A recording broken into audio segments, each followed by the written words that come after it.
This is my magnificent Amilcar Hispano, 1930 chassis, 1914-15 First World War aeroplane V8, 12 litre, 200 horsepower, lots of torque, 2-speed chain drive gearbox.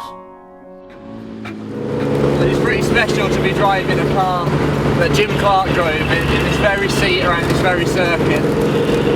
2VEV, the registration of this car that we're in now, is probably the most famous Aston Martin race car there was. And it's not just because of the specification, it's because of the race history the car's got. With Jim Clark, he raced it here at Goodwood in the RAC Tourist Trophy in 1961 and scored with a 4th place finish. Just behind the sister car, 1VEV, which finished 3rd.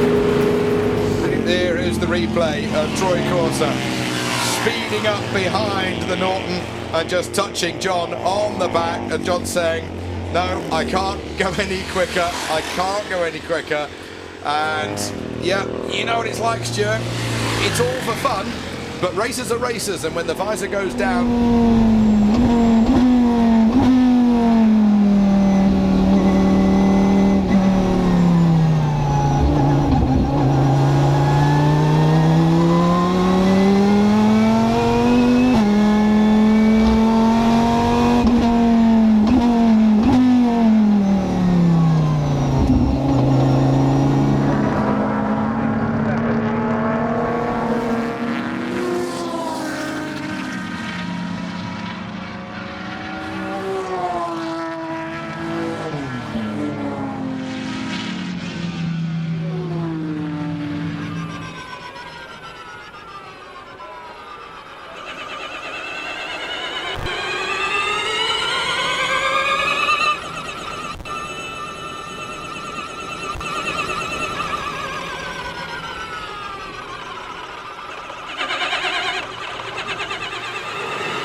In 1973 DAYTONA PANTERA.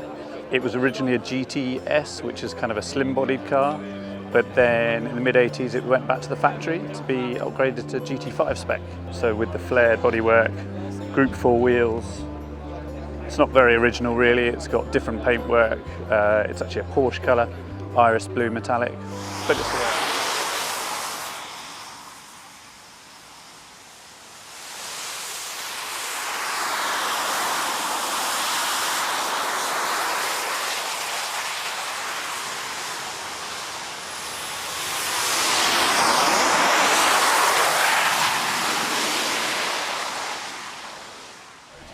I was reading that your really, iconic pale blue colours came from by chance. Again, necessity. Okay, we built a new car or redone one anyway, and I don't know, it was 2 or 3 o'clock at night, getting ready to paint the car to go to the race.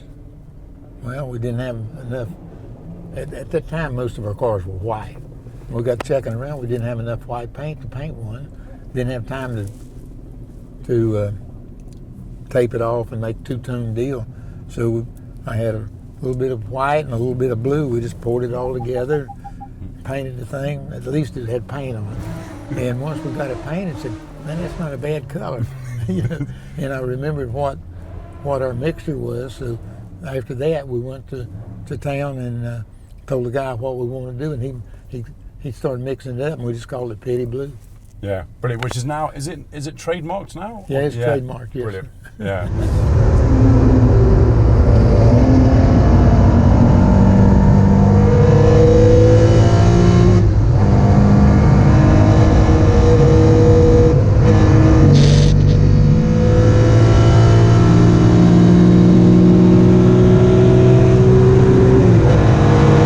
So this is, in a funny way, perhaps where it all started. This was a car my grandfather designed in 1936. He was a really good designer, and he built quite a few special body cars around that time. And this is an AC 1680 he designed for AC, and I managed to buy this car back about 15 years ago. And this was the prototype actually for the model.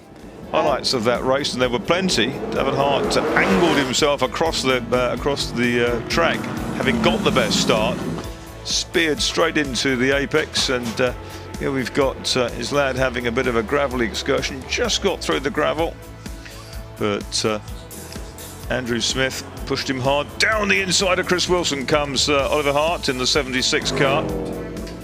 But at the end of the race, it was the Gold GT40 that won. David Hart from Andrew Smith.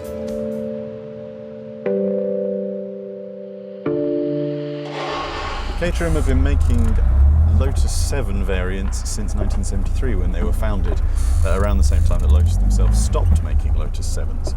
It's the same formula, nothing has changed in all those years. You've still got the open-wheeled front with just some sort of token fenders to make sure that it complies with regulations. The engine's in front of me, taking up the majority of the car. And inside you've got 2 seats. This is the wider body, therefore there is a teeny bit more space between me and whoever is sat next to me sometimes. I mean, Caterham give you exactly what you need. I mean, you can talk about sparse cabins elsewhere, but this really takes the biscuit. I've got a speedometer, I've got a rev counter, I've got oil pressure, I've got coolant temperature, I've got a not exactly accurate fuel gauge, and that's it.